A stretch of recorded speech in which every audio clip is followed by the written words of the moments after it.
Now, we have this argument here again on a daily basis. I don't start these up, but this Michigan Ohio State vitriol in the chat is just nonstop 365 days. Even to the most petty statistics, we had a guy this morning that was finding to thread a needle in which he could find Michigan with a series advantage over the last 47 years. So that was posted up there. Okay, it's 23, 22, and 2. Okay. All right, great. So we had a discussion, you and I, a year or two ago about the all-time magnitude of these two programs. And I got to say, Steve, although it was a great conversation, appreciated everything. Of course, I was a bit disappointed out of the gate because you just didn't ram me with Michigan's the greater all-time program. You said it's real close. I mean, I'm a data guy. It's very close. I mean, there's a reason why it's the greatest rivalry in sports. It's because it's really close. I mean, these are, Michigan basically mainstreamed college football under Fielding Yost. Michigan essentially took it from an Ivy League affair and made it a national sport. Michigan created the Rose Bowl. Michigan literally created the Big Ten Conference. Much of what we know today, Michigan literally created two-platoon football. Okay, I mean, much of what we know today, and everybody likes to talk about Newt Rockne creating the forward pass, but really, it was Benny Friedman. Back in the 30s was really the first celebrated passing quarterback in the history of college football. I mean, much of what we know today, Tom Harmon in many respects was the first crossover major star into pop culture in college football. Many of the things that we take for granted today as built-in fundamentals and metrics of the sport, Michigan either created or hand-to-hand in creating. But the level of consistent excellence that Ohio State has had since it figured itself out as a program post World War II. I mean, if you're going post World War II, that's the best program. It has not had the down period that Notre Dame and Michigan has had, or in Alabama has had. Okay, you could argue that the three greatest coaches in Big Ten history are all, or at least post World War II. So in the Big Ten are all Buckeyes. If you look at the winning percentages of Urban Meyer, Jim Tressel, and Woody Hayes, so our program's resurgence was an emulation of Ohio State. We hired Woody's chosen successor to be the head coach, who was once Woody's prized offensive coordinator and assistant coach. We ran Ohio State's offense. We ran Ohio State's drills. I mean, that was how we, resurrected our program 50 years ago under Bo. So there's so much crossover. Many of the greatest Michigan players are from Ohio. You're really, I mean, it's a little bit like arguing what's the greatest science fiction franchise, Star Wars or Star Trek. I mean, okay. I mean, different times and different iterations, one's better than the other, but there's a reason why they both have such devoted, zealous followings. It's because of their overall legacies of greatness. And so I just, I don't get fired up unless I think there's a real definitive answer about something that we're missing. And in this case, I don't. I think that's what makes it a great rivalry, makes it a lot of fun. You're talking to a guy, Steve, who admires and appreciates those two brands, Star Wars and Star Trek. But if I get my druthers, I sit down and watch Lost in Space. Yeah, I don't, but good luck to you. Appreciate I love the campy 1960s Lost in Space with Dr. Smith. Love that. So if you're into win totals, if you're into point spreads, money lines, betting angles, of course, join Steve at Michigan Podcast as well. Is there anything about this particular season or just in general that you do this time of year to get yourself ready to get ahead of those lines and the win totals? Well, you know that I had previously, since 2017, I had done my team total talent ratings of rosters, and those have been very successful in win total best bets that I usually put out around Memorial Day. And since 2017, those are something like 72%, some crazy number. This year I've abandoned the team total talent rating, Mark. What's going on in the transfer portal? Whole rosters are being recreated. I can't keep up with it. And so I'm trying to figure out, once rosters settle down here and the portal closes around the 1st of May, what will I do at that point to try to come up with another edge that's more accurate with the amount of comings and goings that are happening in the portal. I just, it would have to be my full-time job to keep track of it, and I just have too many other things going on. I couldn't do it. I when I look at our team, I go unit by unit, and I ask myself, based on what I know of baseline recruiting profiles for the other teams in our league and on our schedule, and what I know of what they have coming back. And that's where, being a student of the NFL draft helps me, because helps me also then realize who's got coming back, who didn't come in the draft, etc. If I look at our team unit by unit, I ask myself, do I think that's in an 18-team league, a top 4 unit realistically now or by the end of the year in the Big Ten? When I look at running back, yes. When I look at offensive line, yes. When I look at wide receiver, my answer is no, but it's because the numbers aren't there. I think the first 3 guys are good enough for our system. Like, they wouldn't start for you guys, but for our system, they're good enough. A wide receiver is not a position we stress at Michigan anymore. When I look at defensive line, linebacker, I think linebacker will be better than it was last year. I can make an argument Jayshon Barn will be the number 1 linebacker picked in the draft next year too. Secondary, absolutely. Quarterback, no. Special teams, when I throw in the kicker situation, no. So we're kind of back to where we started again, And so I would be very confident saying every position group, other than wide receiver, quarterback, and special teams, is minimum top 4 in the Big Ten, either now or by the end of the year. Wide receiver for us, though, you put an asterisk there. It's just not a position we stress, that we stress at Michigan. And our best receivers every year have like 30 or 40 catches. Okay. So no, it's not a top 4 unit, but at Michigan, it doesn't have to be. We just need more warm bodies. We've only got like 3 high level players there. We need at least another couple of guys out of the portal. The other 2, quarterback and kicker. I don't believe the kicker is on campus at all. That could get us to where we need to be. And I am concerned that the quarterback is not. But I could be convinced otherwise.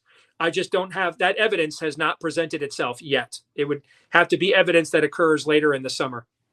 Steve, if you have another minute, I would like to offer up this question from Corey Bratta. He's our co-host at the Iowa channel from the Hawkeye of the Storm. Steve, do you observe many younger Michigan fans to have an insecure persona in spite of the program's recent national success? If so, is this a result of Ohio State's dominance during much of the 21st century? No, I mean, I will tell you, I don't read my replies in any walk of life that I'm involved in very often. Replies and comment sections are where truth and sanity go to die in many cases. All right. And I will tell you, for me, my replies are 10-1 buck nuts. I mean, it's just not even close. I mean, the amount of responses, I have to mute Ohio State fans. I don't block anybody. I have to mute Ohio State fans so I can see what Michigan fans think. Okay. So, I mean, the level of obsession from Ohio State fans that's in my mentions is just like, and I mean, I work full-time in politics, man. I work around obsession a lot. And the level of obsession in my mentions from Ohio State fans at the Michigan Podcast X account, which has like 7,500 followers, it makes my eyes bulge, So that stands out to me more than, if anything. I think younger Michigan fans are more arrogant because to them this is real life. I would think it'd be the older Michigan fans that would be sensitive and worried because they're still coming out of a 20-year butt whooping. Steve, I explained this to our Michigan contingent the other day, and I think you will understand this. This is what really irks Ohio State fans, is Ohio State owned the conference for 20 years by a decisive margin. Even on years in which they did not win the Big Ten, it was pretty much understood, Ohio State slipped up. They're really the best team. but Michigan State slipped by them, whatever. They're still the best team. Michigan has ascended and eclipsed, to its credit, eclipsed Ohio State while Ohio State is state elite. Yeah. Ohio State took advantage of Michigan largely being down. Michigan's been able to eclipse an elite Ohio State program. So it is difficult, and I speak from my own personal bias. It is tough to still be that elite, still be a top 3 to 4 program in the country, and take a rear end kicking for 3 consecutive years and still believe that you are the best and still just kind of not believe that this is real. Totally get it. And I think for people that don't know the history of this rivalry, this has not been a consistently both teams are great at the same time rivalry. Mid 70s. That's what makes the 10-year war stand out.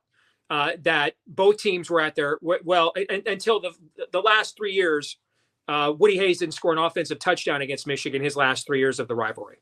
But when Michigan reemerged in '69 under Bo, that was arguably Woody Hayes' best team that Bo beat. And Woody said that for many, many years after he passed, or after he coached, that might have been the best team that he had. So you take away the 10-year war. I mean, you go back to the John Cooper era. In 1993, Michigan beat Ohio State 28-0. We were 7-4. And 1995 was the 300-yard game for Biaka Batuka. We were 9-3. In 1996, that was the biggest point spread since 1969 in the Michigan-Ohio State game. Ohio State was about a 16-point favorite against Michigan. Michigan was 7-3 coming into the game when Michigan won that game 13-9. So a lot of the years that Michigan beat John Cooper, Ohio State was clearly the better team throughout the course of the season, or Michigan had underachieved a lot during those years. You look at the exceptions. 97, we were number 1. Ohio State was number 4. Okay, but what's been really rare, and I give Jerry DiNardo credit. He called this a few years ago after 2021. He said when he was after they finished the fall camp tour for the BTN, he said the summer of 2022. I said, listen, man, I'm looking at the rosters for Michigan, Ohio State. These guys aren't going anywhere. I mean, he goes, I could see another 10-year war. Now, we just lost a Hall of Fame coach. Whether Sharon Moore's test will not be this year. I don't know that our record with who we had coming back and the caliber of schedule, just based on what we've seen out of Sharon, he's been tested. He's coached games without Jim. Okay. I don't know that our record be that much different with or without Jim. Would more of the assistants who left had stayed? Maybe. Okay. But I think the coaching staff Sharon has accumulated is very impressive, frankly. I think we were going to lose Jesse Minter regardless of whether Jim left or not. He wanted to go to the NFL. So I think the true test for Sharon Moore about whether he can keep us there is going to come starting next year. But right now, I think both of these, again, I think they're clearly the 2 best teams in the league, except for the quarterback position, where Oregon, I think Dylan Gabriel is going to be in the College Football Hall of Fame. Look at his career numbers. He's got those kinds of numbers in his career. And now he's going to play another year and, in another offense that will feature him. I think he walks in as a Heisman Trophy candidate and the best quarterback in our league. But when I look at the rest of the league, I don't see a lot of great quarterbacks in the conference. And I think that's a real problem when you're playing us, because you're not going to be able to block us. And so if you've got to have a quarterback that slows that rush down a little bit, makes them think, hey, that guy's going to, if I lose contain, that guy's going to get outside the pocket, or, I better, honor the play action, or that guy might throw it over my head. There's not a lot of those quarterbacks in the league this year, Mark. There just aren't. USC doesn't really know who its quarterback is. It might be a kid that they wanted to get rid of, and then he had a great bowl game, or it might be a freshman. You guys basically went with a Jag plus and a guy that frankly was going to lose his job at Kansas State probably if he stayed. So that being said, I wish he was on our team, because at least I know that he is a competent player, and I don't have a guy right now that I know that about. So It's amazing that I'm almost positive if Dylan Gabriel repeats his yardage and touchdown totals from last season, he will rank number 2 in both categories career Yeah. at the end of this season. So you basically just confirm what I said. That guy's a college football Hall of Famer. I don't think people know how good his numbers really are, how good he was last year at Oklahoma either.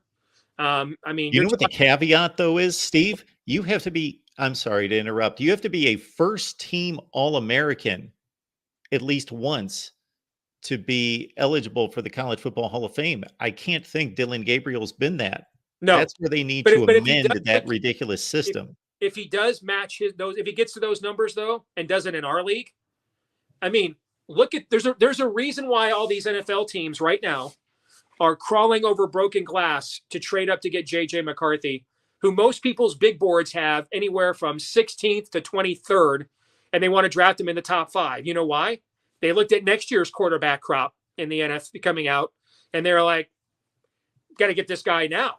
Maybe a Joe Burrow comes out of nowhere that we're not talking about right now, but in terms of draft boards heading into next year right now, there is not a guy that everyone's like, oh yeah, that's your number 1 pick in the draft. That guy's not there. So if Dylan Gabriel does what he did at Oklahoma last year in our league, and they're playing Ohio State or Michigan in Indianapolis for the championship, then I think he is a first team All-American probably, and probably going to New York for the Heisman Trophy. It's just a matter of whether he wins it or not.